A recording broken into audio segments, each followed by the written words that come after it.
سبيل الدموع سبيل مريح، تنهدى يا صاحي كي تستريح وبث الدعاء.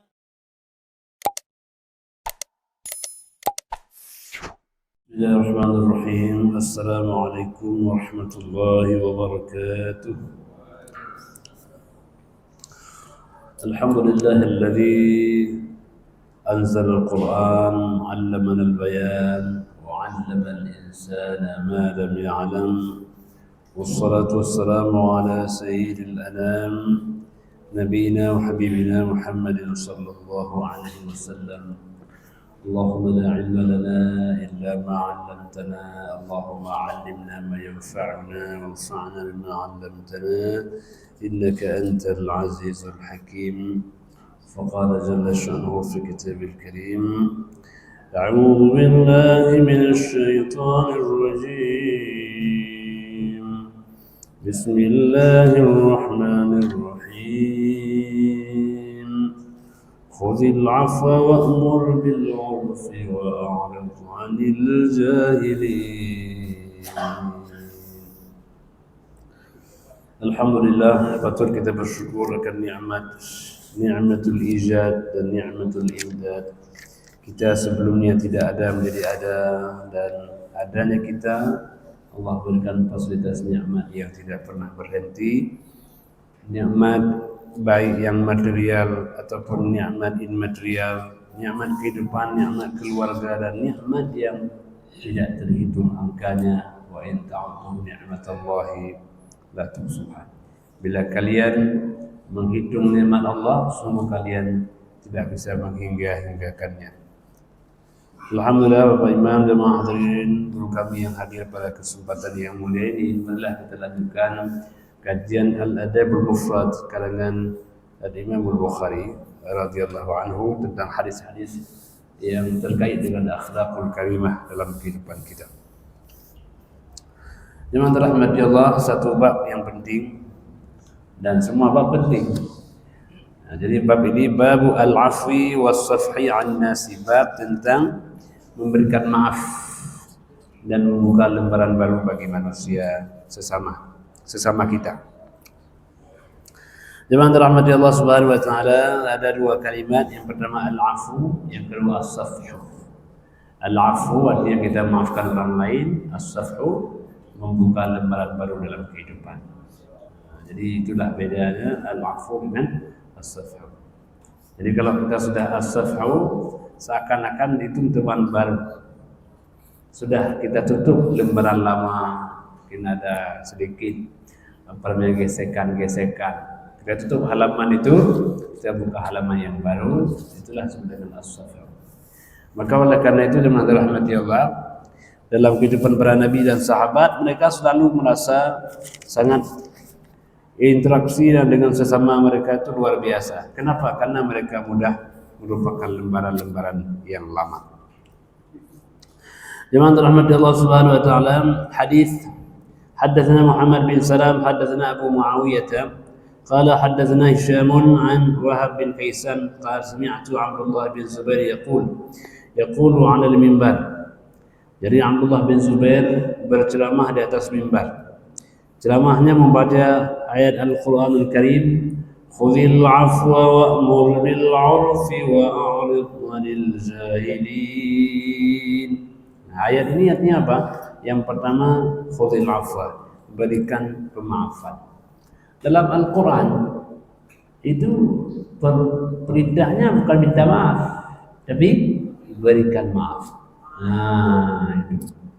Kenapa? Kalau semua orang kita berikan maaf, jadi tak perlu diminta maaf. Semua orang beri maaf. Nah, saya salah, sudah diberi maaf. Orang salah, sudah kita beri maaf. Nah, jadi dalam Al-Quran ini kita menjadi inisiator kebaikan. Kita sudah memaafkan orang, tak perlu orang minta maaf. Sudah saya maafkan. Baik enggak orang itu? Oh, baiknya bukan sekali, baik sekali. Ini cuma rahmatullah. Jadi Al-Quran menjadikan kita bukan hanya orang baik, tapi orang baik sekali. Al-Quran ingin kita orang baik sekali. Apa maknanya? Kita menjadi orang yang pemaaf. Sudah maafkan sebelum orang itu minta maaf. Sudah memberi sebelum orang itu meminta. Sudah beri. Kita menjadi inisiator kebaikan. Jadi zaman dalam Al-Quran perintahnya memberi maaf, memberi kebaikan, menjadi inisiator. Jadi oleh karena itu zaman rahmati Allah, umat Nabi Muhammad ini adalah umat yang rahmatan lil alamin. Jadi dimanapun kita berada dirasakan oleh orang lain satu kebaikan, baik itu manusia, hewan-hewan, makhluk tumbuhan merasakan kehadiran kita. Yang kedua adalah wa'mur bil 'urfi, ajak orang berbuat baik. Ajak orang berbuat baik, orang berbuat salat, orang berbuat sedekah, orang berbuat, kita ajak orang. Ikut pengajian kita ajak. Kan enggak rugi mengajak orang. Karena mengajak orang semua yang terajak gara-gara kita dapat kebaikan yang sama seperti dia. Kalau dia salat 2 rakaat, pahala 2 rakaat dapat juga kita. Kalau ada 4 orang, 5 orang, 10 orang, 100 orang, berapa pahala kita? Dapat mengurangi pahala yang Allah berikan kepada. Jadi sambil datang, yuk, apa susahnya bilang yuk saja kan? Tidak ada modal, yuk. Itulah nikmat kita mengajak. Nikmat mengajak. Jadi menjadi orang baik dan mengajak orang untuk berbuat baik. Jadi saleh dan muslih. Saleh orang baik, muslih orang yang mengajak berbuat baik. Ya, jangan hanya saleh saja, harus muslih, orang yang mengajak berbuat baik. Jadi kita ini yang menjadi orang terbaik karena mengajak orang. Kepedulian kepada orang itulah kehebatan kita. Kita peduli. Ya, untuk apa kita pikirkan orang? Kita rendah kali kalau gitu. Ngapain kita urusin orang? Nah, orang kita peduli dia, maka dia akan peduli kita. Jadi oleh karena itu zaman dalam hati Allah, nama orang itu taruh dalam hati. Nama kita juga ada dalam hati orang. Jadi begitulah Nabi Sallallahu Alaihi Wasallam. Nabi kalau sahabat tanya, si fulan ke mana? Fulan ke mana? Fulan. Nabi nama-nama para sahabat ada dalam hatinya. Pernah kita enggak tanya teman kita? Fulan ke mana? Pernah enggak kita menanya kepedulian kepada orang lain? Jadi ketika kita tanya tentang orang senang, masya Allah. Rupanya saya tidak ditinggalkan ya, saya ini diingat sama dia ya. Minimal apa? Dia sampaikan salam. Udah teman jauh, nanti kalau pulang sampaikan salam saya ya. Kan orang bilang, Allah, itu apa? Titip salam ngapain? Kan gitu ya? Besar maknanya. Jadi sampaikan salam saya untuk dia, sambungan satu rahim yang tidak terputus. Jadi walaupun kita anggap remeh-remeh saja, tapi bagi orang yang menerima salam kita besar maknanya. Lalu apa kata Nabi? Kata Allah, wa'a'rid 'anil jahilin, berpalinglah pada orang-orang yang jahil. Orang yang suka ngomongin orang lain, sudah biarkan saja, jangan terlalu dihiraukan. وقال والله ما أمر بها أن تؤخذ إلا من أخلاق الناس والله لا خطوة منهم ما صحبتهم. Jadi demi Allah tidaklah diperintahkan hamba kecuali mengambil berinteraksi dengan akhlak manusia. Orang baik, kenapa kita tidak baik? Orang senyum, kenapa enggak kita balas senyuman? Orang berikan salam, kenapa kita enggak menjawabnya dengan salam yang lebih baik? Kebaikan orang balas yang lebih baik. Makanya kalau orang bawa makanan, kita tambah lagi makanannya. Kebaikan orang balas yang lebih baik. Dan teman rahmati Allah, begitulah adanya kita pandai berterima kasih. Pandai berterima kasih. Teman rahmati Allah Subhanahu wa taala, haddatsana Muhammad bin Salam. Qala akhbarana Muhammad bin Fudail bin Ghazwan an Lith an Taus عن ابن عباس رضي الله عنهما قال رسول الله صلى الله عليه وسلم علموا, ya kata Nabi apa? Alimu, ajarilah orang, Semua kita ada ilmu. Ilmu apa saja. Kita kan semua punya ilmu, apa saja ajari orang. Jangan sampai ilmu hanya kita yang miliki, apapun. Bisa bahasa Inggris, bisa bahasa Arab, bisa matematik. Jangan sampai kita saja ajarin orang. Baru ilmu itu sudah kita amanah kalau kita sudah mengajarin orang. Walaupun satu apa Nabi bilang? Nabi bilang balighu anni walau ayat. Sampaikan daripada saya walaupun hanya bisa satu ayat. Qul huwallahu ahad. Satu saja ajarin orang. Nah, kita apa satu ayat? Banyak ayat yang kita bisa. Banyak ilmu yang kita bisa. Tapi kita belum banyak menyampaikan kepada orang lain. Nah, buktinya banyak orang nggak tahu. Nah, jadi oleh karena itu kata Nabi, alimu, ajarin orang. Kita ajar orang, orang ajar kita. Nah, sekali-kali kita jadi guru, sekali-kali jadi murid. Kenapa demikian? Begitulah kehidupan. Sekali kita belajar, sekali kita mengajar. Sekali jadi murid, sekali jadi guru. Itulah kehidupan. Tidak ada yang sempurna. Ada yang paham di bidang ini, dia jahil bidang itu. Ada yang jahil bidang ini, yang alim bidang ini. Nah, jadi alimu, ajarin orang. Nanti orang mengajar kita. Wayassiru, dan mudahkan orang. Mudahkan orang. Nah, kalau lihat wajah kita, mudahan. Yassir wala tu'assiru, jangan susahkan orang. Jadi berikan kemudahan kepada orang, Allah mudahkan urusan kita. Senangkan orang, Allah senangkan kita.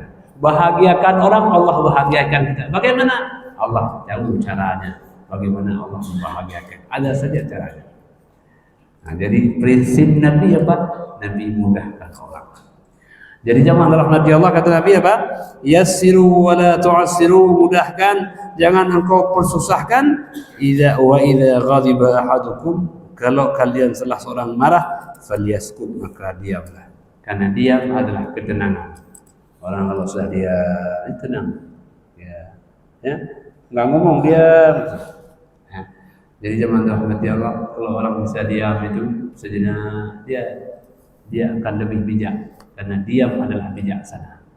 Bicara adalah pengetahuan. Diam adalah bijaksana. Kalau itu bijaksana. Kita kalau orang sampaikan sesuatu, kita bilang, ya. Senang nggak dia? Senang. Kenapa? Karena dia mendengarkan, itu sudah solusi bagi dia. Orang ada masalah, kita dengar saja. Mendengar keluhan dia adalah solusi. Ya, Masya Allah, Subhanallah. Itu aja kita jawab, Masya Allah, sudah solusi bagi dia. Karena tak banyak orang mau mendengarkan. Suami mendengarkan istri, istri dengarkan keluhan suami. Sudah selesai masalah. Yang susah, suami nggak mau dengar istri juga nggak mau.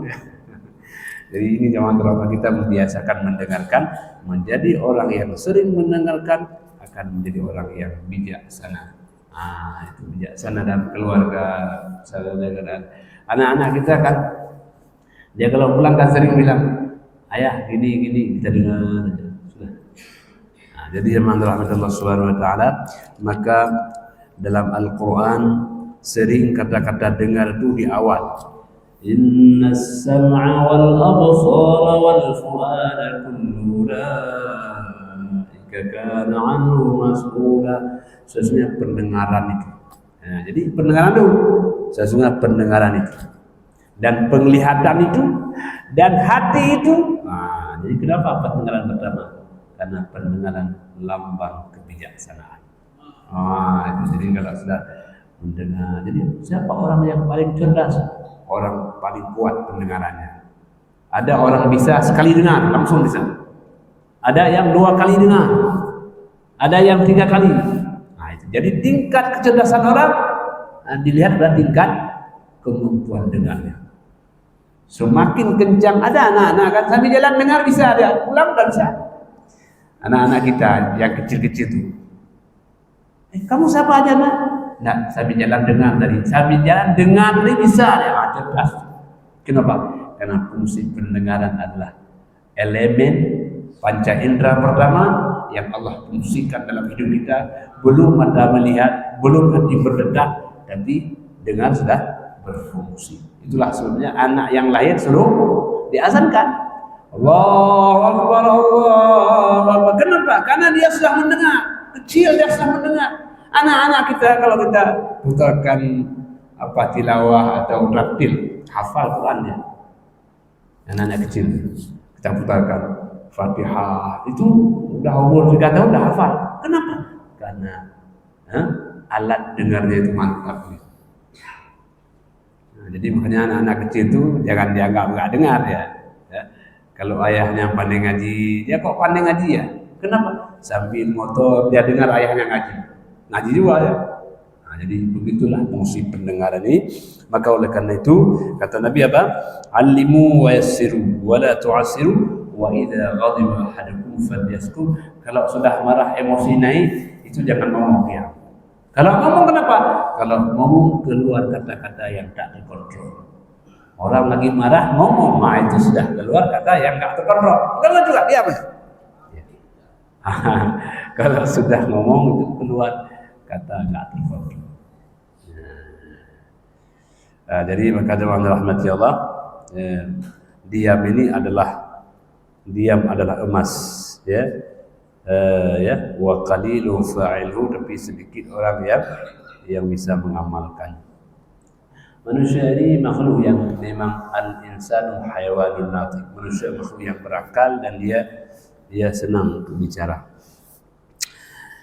Zaman rahmatullah Bapak Imam, hadirin hadirat yang Allah muliakan, babu al-inbisati lan nas, bab berwajah seri kepada manusia.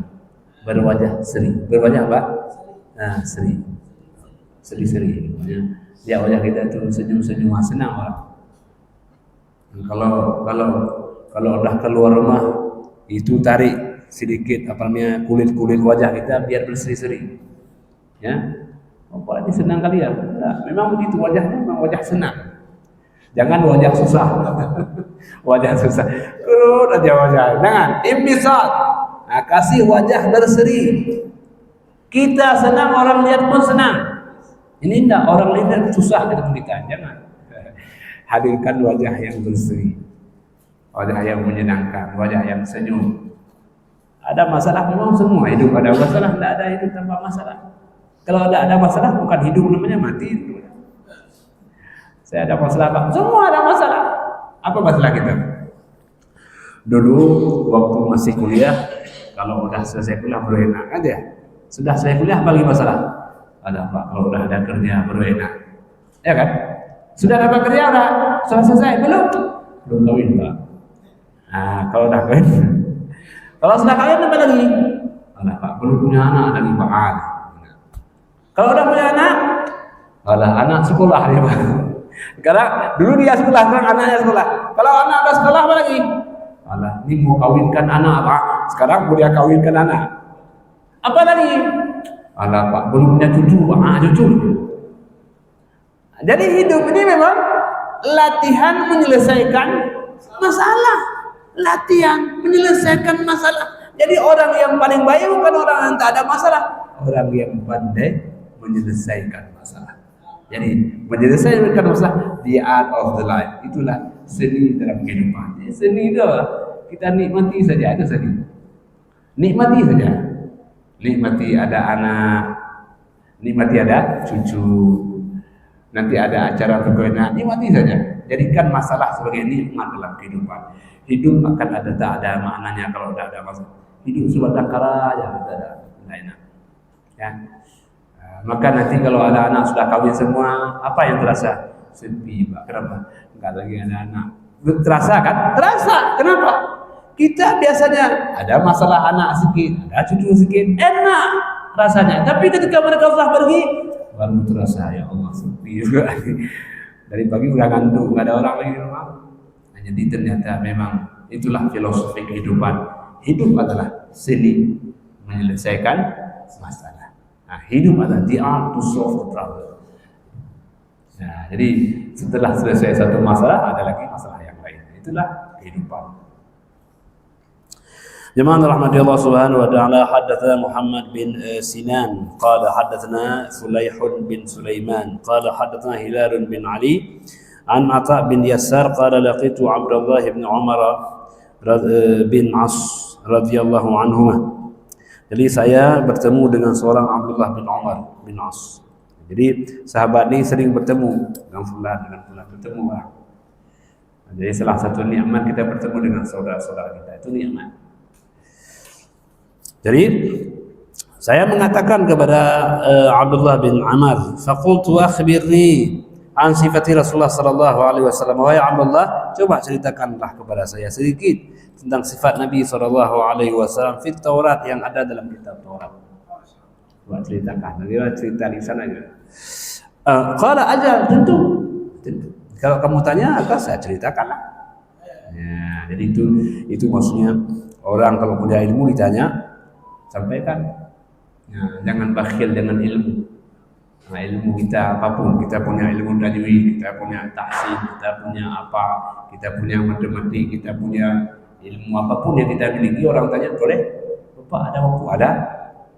Nah, ada, langsung ada? Ada. Kapan? Nah, insya Allah nanti kita sesuaikan. Ada. Jadi senang berbagi ilmu. Dan ilmu ini zaman rahmatullah, semakin banyak kita berbagi, semakin bertambah. Nah, jadi makanya ilmu itu semakin banyak kita beri, semakin kaya kita. Ya. Jamaah rahmatullah subhanahu wa ta'ala, akhbirni an sifati Rasulullah sallallahu alaihi wasallam fi Taurat. Qala ajal, qala wallahi, demi Allah, innahu lamawsufun fi Taurat. Adalah sifat Nabi itu tergambar dalam kitab Taurat. Bi ba'dhi sifatihi fil Quran, dengan sebahagian apa yang disebut dalam Al-Quran. Sebahagian dalam Al-Quran ada disebut dalam Taurat. Kapan? Sebelum Nabi ada. Belum terlihat wajah Nabi. Sifatnya sudah ada, orangnya belum ada. Nanti kalau ada, ini orangnya. Kalau sifatnya kayak gitu. Jadi orang akan ukur sifatnya dengan Nabi. Ada, ini ada, berarti betul. Ini namanya Muhammad. Jadi begitulah jemaah rahmati Allah. Jadi orang kalau berkenalan dengan Nabi bagaimana? Lihat sifatnya yang ada di Taurat. Nah, dia checklist. Salman Al-Farisi. Salman itu ketika di Madinah, beliau kan pernah jadi budak. Jadi ketika beliau lagi buat ke rumah itu mendengar, katanya ada seorang Nabi. Beliau nguping, itu namanya Muhammad. Di sana sambil nguping itu beliau mau nguping apa bicaraan tuannya. Ketika dalam seperti itu jemaah rahmatullah, beliau pernah dengar dulu nama Muhammad. Maka beliau kepingin bahwa seakan-akan yang beliau cari sudah dapat, karena beliau sampai ke Madinah itu karena hendak mencari nama Muhammad. Maka datanglah beliau. Ketika datangnya beliau membawa satu keranjang kurma. Muhammad, saya hendak memberikan engkau sedekah. Nabi menolak. Berarti satu sifat benar. Muhammad menolak sedekah. Okey, dah betul. Besoknya datang lagi beliau. Muhammad, saya bawa hadiah. Nabi terima. Dah benar, ini hadiah. Berarti dah benar. Dua-dua sifat dah benar. Nabi menolak sedekah dan menerima hadiah. Ada satu lagi. Besoknya datang lagi, mutar. Nabi tahu lagi apa dicari Salman. Nabi tahu. Nabi jatuhkan lidahnya, karena di belakang Nabi ada khatmun nubuwah. Maka langsung Salman, Masya Allah, saya sudah dapat yang saya cari. Senang beliau karena tiga sifat tadi: menolak sedekah, menerima hadiah, ada khatmun nubuwah. Itulah Muhammad sallallahu alaihi wasallam. Jadi begitu. Jadi Salman tidak pernah tengok mana orangnya, tapi tahu sifatnya. Jadi checklist 1, 2 ini. Dan Nabi ketika Salman mutar-mutar, tahu ini Salman lagi cari apa, tahu beliau. Begitulah firasat baginda sallallahu alaihi wasallam. Jadi begitu zaman rahmati Allah, ya, bagaimana orang-orang mengenal Rasulullah sallallahu alaihi wasallam. Maka kata Abdullah bin Amr, "Wallah inna Allah innahu lamawsufun fit Taurat." Sesungguhnya Muhammad itu sifatnya ada dalam Taurat, bi ba'di sifati fil Quran, sebagaimana sebahagian ada di dalam Al-Quran. Ya ayyuhan nabi inna arsalnaka syahidan wa mubasysyiran wa nadhira. Wahai nabi, itu penghargaan Allah. Allah tidak mengatakan ya Muhammad, tak, tapi Allah panggil ya ayyuhan nabi, panggilan penghormatan. Allah pencipta tapi menghormati baginda sallallahu alaihi wasallam.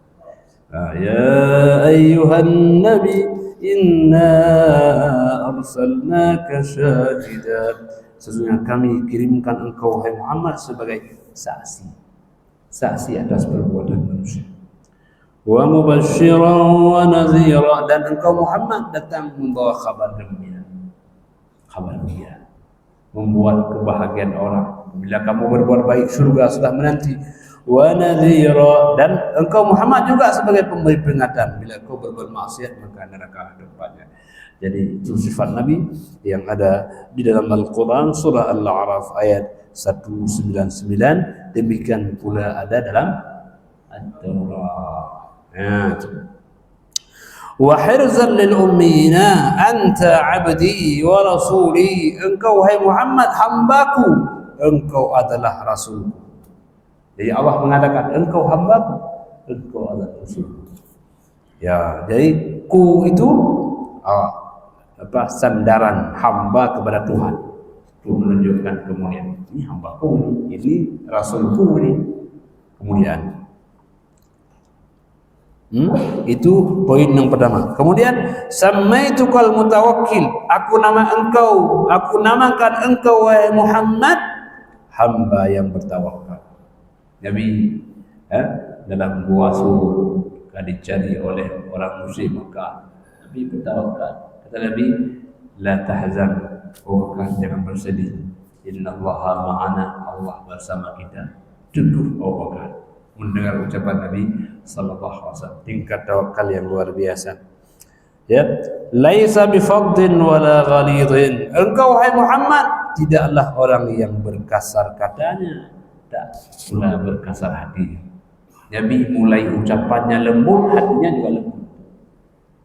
Fadhin, wala bifadhin wala ghalidhin, wala sakhabin fil aswaq, engkau Muhammad tidak pernah berteriak-teriak di pasar. Ya, suara lembut. Ya, jadi Nabi itu adalah berkat. Siapapun orang kalau lihat Nabi itu rekat, lengket dengan Nabi sallallahu alaihi wasallam. Baik orang yang senang ataupun tak senang, tapi kalau sudah ketemu Nabi berubah menjadi orang yang senang padanya. Itulah orang kafir Mekah bilang Muhammad itu ada sihir. Ada sihir. Kenapa bilang ada sihir? Karena padahal orang musuh kali udah Nabi, kalau udah ketemu dengan Muhammad berubah menjadi orang yang sayang. Mesti ada sihir. Mesti ada sihir. Begitulah ya kesan-kesan. Kemudian apalagi sifat Nabi, wala yadfa as-sayyi'ata bis-sayyi'ah. Nabi tidak pernah menghadapkan kejahatan dengan kejahatan. Bila ada yang berbuat jahat, maka pasti Nabi berbuat baik. Jadi kalau ada yang berbuat jahat kepada Nabi, pasti balasannya baik. Tidak akan ada kejahatan berbalas dengan kejahatan. Jadi jemaah rahmati Allah Subhanahu wa taala, kisah dalam sejuta cerita manusia ini, bagaimana Nabi bisa memaafkan orang yang tidak baik kepada Nabi sallallahu alaihi wasallam. Wala yadfa as-sayyi'ah bis-sayyi'ah. Orang kalau maki kita, bagaimana kita balas? Kalau dia maki kita maki dia. Ini berarti tidak. Bisa enggak orang yang maki kita balas dengan senyuman? Balas dengan hadiah, bisa enggak? Makasih Pak, ini ada hadiah. Hadiah apa? Hadiah bagi jadi hadiah bagi. Jadi itu teman rahmati Allah. Ya. Kemudian kalau ada yang berbuat jahat, walakin ya'fu wa yaghfiru. Nabi setelah maafkan orang yang berbuat jahat kepadanya, Nabi bermohon kepada Allah, ya Allah, maafkan si fulan. Jadi minta maaf ya kepada Allah agar Allah maafkan orang tersebut. Wala yaqbidahu Allah hatta yuqima Allah bil millatil auja. Allah tidak mencabut nyawanya sampai tegaklah agama yang lurus itu. Al-yawma akmaltu lakum dinakum wa atmamtu alaykum ni'mati wa raditu lakum al-islam dina. Jadi sempurna agama ini, maka turunlah ayat idza jaa nasrullahi wal fath ورأيت الناس يدخلون في دين الله أفواجا سبح بحمد ربك واستغفره إنه كان توابا. Sahabat-sahabat mendengar ayat itu senang apabila datang pertolongan Allah dan senang, sahabat senang karena itu tadi idza jaa nasrullah. Tapi Abu Bakar mendengar ayat itu beliau menangis. Jadi orang pada senang, Abu Bakar menangis. Ditanya Abu Bakar kenapa menangis? Kan ayatnya kan bila datang pertolongan Allah. Kata Abu Bakar, kalau sudah datang pertolongan Allah dan agama sudah sempurna, itu pertanda ayat ini adalah ayat keberangkatan Nabi sallallahu alaihi wasallam meninggalkan kita semua. Barulah orang menangis. Jadi memang kalau zahir ayat itu senang, tapi di balik yang zahir itu ada makna yang batin. Apa makna yang batin? Tanda-tanda Nabi akan berpisah dengan kita. Jadi barulah mereka menangis. Jadi ada orang yang membaca yang zahir, tapi ada juga orang yang mampu baca yang batin hakikatnya. Jadi setelah disampaikan begitu, yang tadi ketawa semua nangis. Nangis bahwa inilah tanda-tanda perpisahan akan segera terjadi. Nabi akan meninggalkan kita semua. Jamaah dirahmati Allah, tidak ada orang yang tidak nangis. Tidak ada. Sampai Umar begitu marah, siapa bilang Muhammad sudah meninggal? Diangkat pedang, siapa bilang? Begitu marah Umar bilang Nabi wafat. Tapi ya, semua akan meninggalkan alam yang fana ini. Ya. Wa ma Muhammadun aba ahadun min wa ma Muhammadin aba ahadun minkum. Jadi Nabi itu bukan hanya seorang ayah, tapi adalah Nabi seorang rasul yang diutus oleh Allah Subhanahu wa taala. Jadi jemaah rahmati Allah Subhanahu wa taala. Jadi bi'ay yaqulu la ilaha illallah, yang di penghujung kehidupan Nabi itu mereka mengatakan la ilaha illallah, fa yanfatih biha a'yanan umya, maka terbukalah orang yang awalnya tak nampak, terbuka matanya melihat kebenaran itu. Wa adzanan summa, dan sebelum yang tak bisa mendengar kebenaran itu, datang Nabi, terbukalah kebenaran itu, terdengarlah. Wa quluban ghulfa, dan hati yang tertutup, datang Nabi, hati itu menjadi hati yang terbuka. Jadi Nabi datang membuka hati yang tertutup, telinga yang sebelum tak bisa mendengar, dan mata yang sebelumnya tak bisa melihat. Nabi membuka tabir-tabir sehingga orang bisa melihatnya dengan mata yang terang. Maka dengan rahmat Allah, kesan-kesan Nabi sallallahu alaihi wasallam, kalau cerita dengan Nabi sallallahu alaihi wasallam, maka dengan rahmat Allah, Imam Malik itu kita kenal, namanya Imam Darul Hijrah. Beliau ketika di kota Madinah itu tidak pernah pergi ke mana-mana. Kata beliau, kenapa tidak pergi ke mana-mana Pak Imam? Karena Nabi kemanapun beliau pergi pasti kembali ke kota Madinah. Maka beliau pun tak pergi ke mana-mana, mesti balik di kota Madinah. Dan Imam Malik zaman rahmati Allah, beliau apa kerjanya? Selesai salat beliau mengajarkan hadis. Di mana? di Masjid Nabawi. Kerinduan kepada Nabi itu beliau selalu ada di Masjid Nabawi karena sebagai simbol akan kerinduan Nabi. Karena di samping mihrab itu di sana ada orang yang paling mulia. Ada orang yang paling mulia, ya, yaitu Nabi sallallahu. Di sampingnya lagi ada Abu Bakar. Abu Bakar. Sampingnya lagi ada Umar bin Khattab radhiyallahu anhu. Jadi begitulah Imam Malik radhiyallahu anhu. Jadi jemaah rahmatullah subhanahu wa taala. حدثنا عبد الله بن صالح حدثني عبد العزيز بن أبي سلمة عن هلال بن أبي هلال عن عطاء بن يسار عن عبد الله بن عمر رضي الله عنهما قال إن هذه الآية التي في القرآن ini ayat kata beliau yang ada dalam Al-Quran ya ayyuhan nabi inna arsalnaka syahidan wa mubasysyiran wa nadhira. Kata beliau, ini yang ada dalam Al-Quran fit Taurati nahwi. Seumpama itu ada dalam Taurat. Seumpama tadi ada dalam Taurat. Jadi itu jemaah rahmati Allah, sifat-sifat Nabi sallallahu alaihi wasallam yang ada dalam Taurat demikian dalam Al-Qur'anul Karim. Jadi bayangkan Nabi itu sudah dikenal namanya sebelum ada orangnya. Sudah dikenal. Kita sudah ada orangnya, nama juga ada, tapi orang nggak kenal. Jadi begitulah. Nabi dikenal oleh penghuni langit sebagaimana dikenal oleh penghuni bumi.